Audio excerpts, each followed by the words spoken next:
Wallace and Grace in the Cupcake Caper.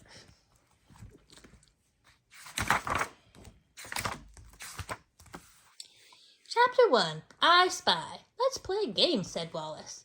He flew high above the trees. Let's play I Spy, said Grace. She flew next to him. I spy with my little eye. Something blue, called Wallace. What's blue? Grace looked down. Everything is green and brown. Spring was starting in the great woods. Green leaves bloomed on brown tree trunks. Look and see, Wallace did a loop in the sky. That's it. The sky is blue, said Grace.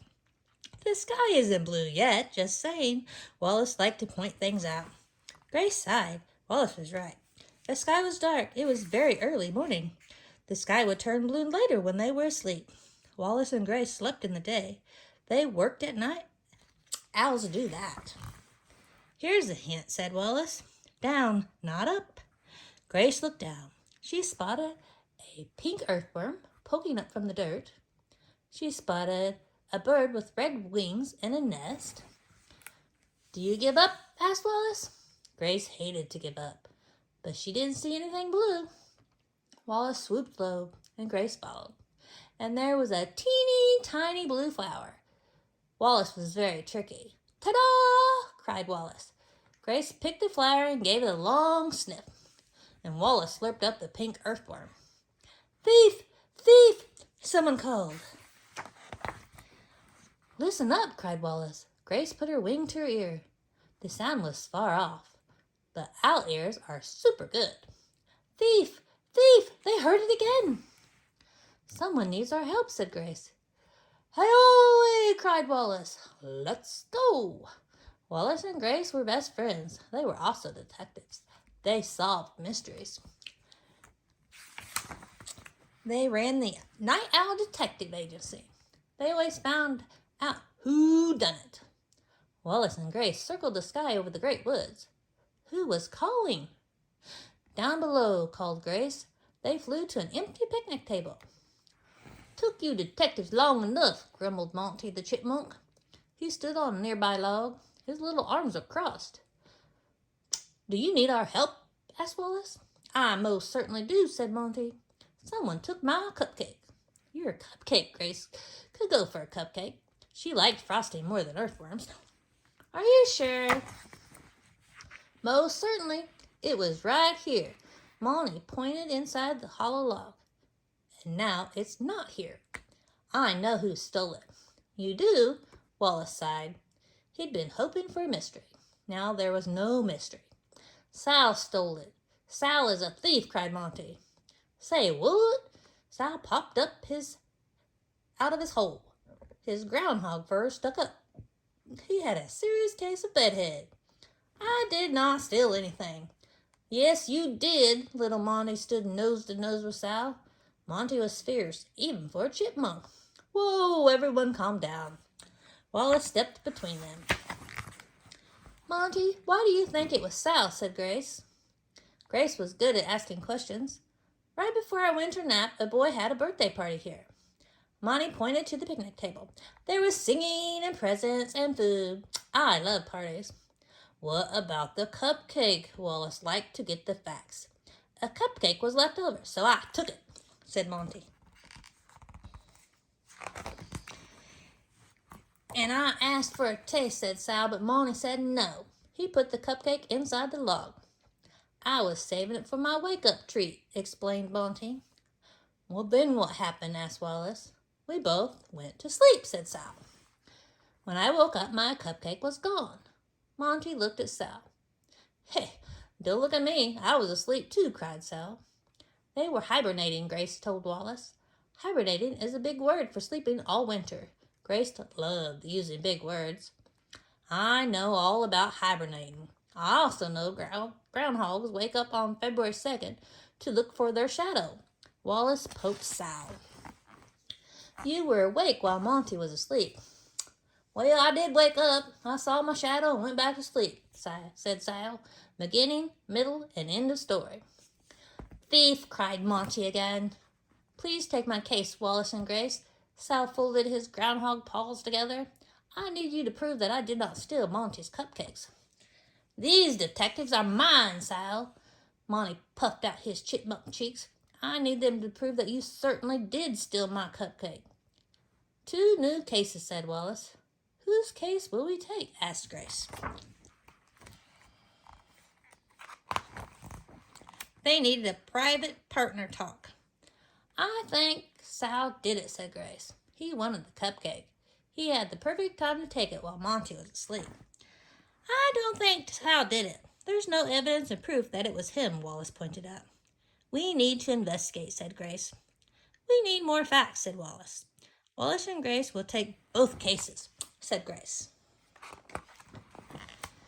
Chapter 2. First, Wallace and Grace needed to know what the cupcake looked like to find it. Describe the cupcake, Wallace told Monty. It was the prettiest, began Monty. Hold up, Wallace stopped David. Give the facts and only the facts. Yellow cake and pink frosting, said Monty.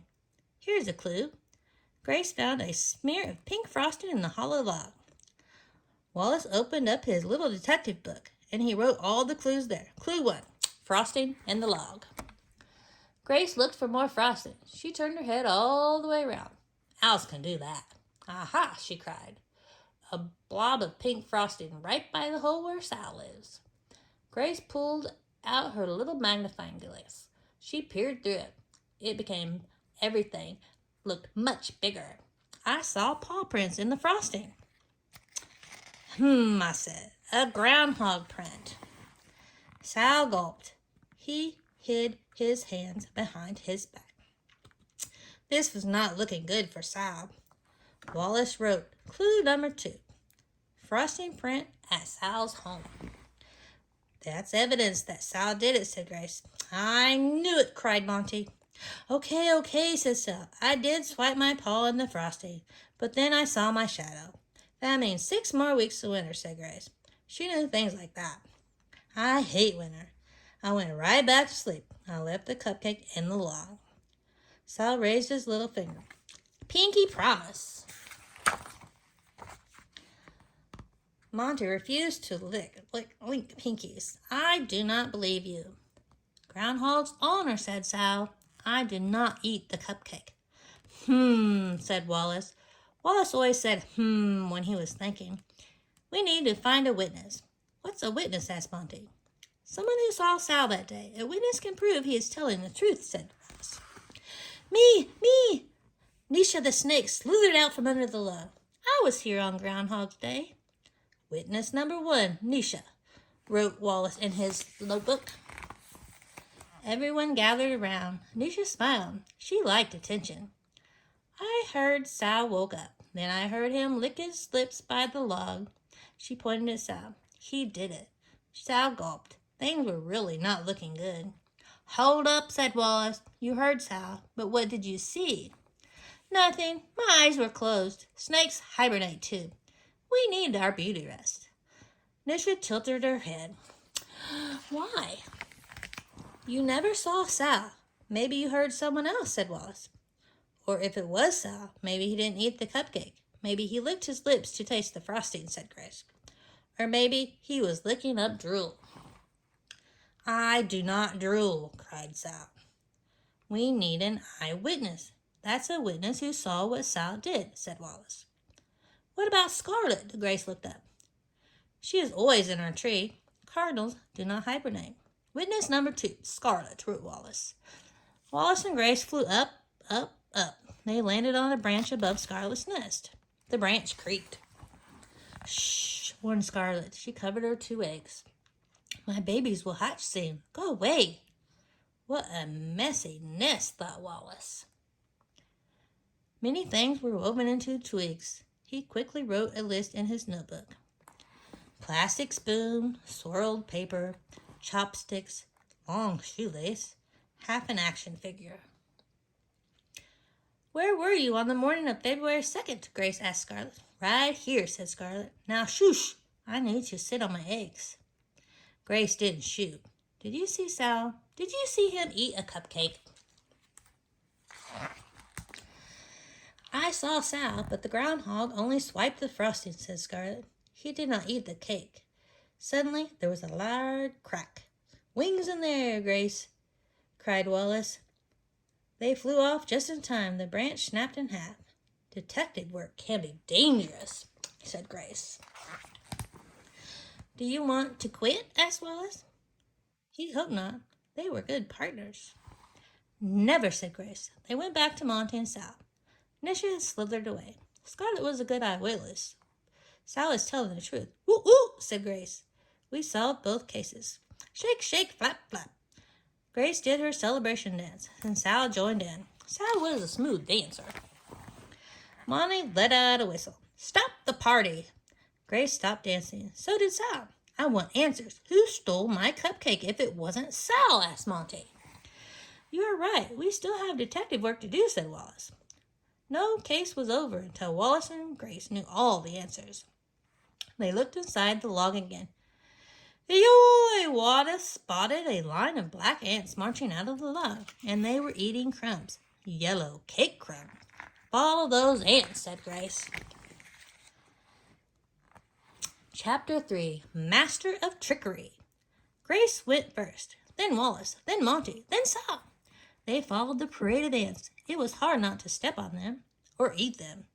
"Someone ate my cupcake," said Monty, "and left only crumbs." Clue 3. Crumbs, wrote Wallace. "The ants will bring us to the thief," said Wallace. The ants led them into a field of flowers, and then nothing. No cupcake and no thief. They had reached a dead end. The sun rose. The sky turned blue. It was time for owls to go to sleep. But Wallace really wanted to solve the case before bedtime. He had to hurry. Then they saw it. A fluffy red tail poked out of the flowers. "We found the culprit," whispered Grace. "What culprit?" "I found a red fox," said Walt. "Culprit is a big word for a cupcake thief," said Grace. "You could have just said that." Wallace turned to Monty. "The red fox stole your cupcake." "Most certainly," said Monty. "Let's get him." Wallace was excited. They would solve this case before bedtime. How will we catch him?" "A red fox is tricky," said Grace. "I have a plan," said Wallace. "I am the master of trickery." He had Grace, Monty, and Sal make a circle around the fox. 1, 2, 3, "Gotcha!" they all yelled. The red fox cried out in surprise. The owls and chipmunk and the groundhog jumped on top of him. "We caught the thief," called Wallace. "Get off! Get off!" cried the fox. Then he karate kicked Sal. "Ow!" Sal backed away. "You stole my cupcake," Monty wasn't afraid of Karate Fox. But the fox hadn't taken the cupcake. He wasn't the thief. Wallace and Grace had made a mistake. Grace groaned. "We jumped to a conclusion." "Nope, I think we jumped on a fox," said Sal. "Jumping to a conclusion is deciding who done it without all the facts," explained Grace. "We had no evidence," agreed Wallace. They had been in too big a rush to solve the case. They needed to slow down. Grace put on her sunglasses. So did Wallace. They would solve the case in the sunshine. They would stay awake until they found the cupcake thief. "Let's do this the right way." Wallace turned to a new page in his notebook. "Let's find clues." "Have you seen a cupcake?" Grace asked the fox. "No," said the fox. "I am looking for my missing things." "You have missing things too?" said Wallace. This was interesting. "Like what?" A fox held up a high-top snicker. "The shoelace is gone." The fox also had a chopstick. "I used to have two." The fox held up the top half of an action figure. "This guy is missing his legs." Wallace wrote everything down in his notebook. Grace reached for his notebook, and she flipped back a page. Plastic spoon, swirled paper, chopsticks, long shoelace, half an action figure. "Ah!" she cried. "Ah, what?" asked Wallace. "Let's play I Spy," said Grace. "Now?" Monty threw up his arms. I hired you owls to solve my case, not to play games. This game will lead you to the thief," promised Grace. Chapter 4. Look and see. "I spy something with purple and white swirls," said Grace. "Where?" Wallace didn't see purple and white swirls in the great woods. "Here's a hint," said Grace. "Up, not down." Wallace looked up. He still didn't see anything. "Give up?" asked Grace. Never, said Wallace. Wait! Monty bounced on his chipmunk toes. The cupcake's wrapper had blue and white swirls. You never told us that, Monty, Wallace said. You didn't give all the facts. Oops, my bad. Monty didn't think the color of the cupcake wrapper was an important fact, but it was. And now Wallace knew what Grace knew. "Eoy," he cried. "Find the purple and white swirls and we find a thief." Wings in the air. The two owls flew high in the sky. "Hey, we don't have wings," called Monty. Wallace and Grace landed by Scarlet's nest. "Don't bother my babies," said Scarlet. Her 2 eggs had just hatched. "You can't keep shooing us away," said Wallace. "We know you are the thief." "You saw Sal swipe the frosting," said Grace. "But then he went back to sleep, and you took the cupcake." "You have no proof," said Scarlet. "Yes, we do." Wallace pointed to the purple and white swirl cupcake wrapper. It was woven into the nest. He had seen it earlier. That was clue number 4, cupcake wrapper in nest, wrote Wallace in the notebook. Scarlet's face turned red. "I wanted the pretty paper, so I ate the cupcake." "Why?" asked Wallace. "Well, look and see," said Grace. "She's an artist." Wallace took a closer look at Scarlet's nest. Before, he saw messy. Now he saw amazing. A work of modern art. "Wow," said Wallace. Then he tugged the shoelace with his beak. "But you stole this from the fox. You stole a lot of things."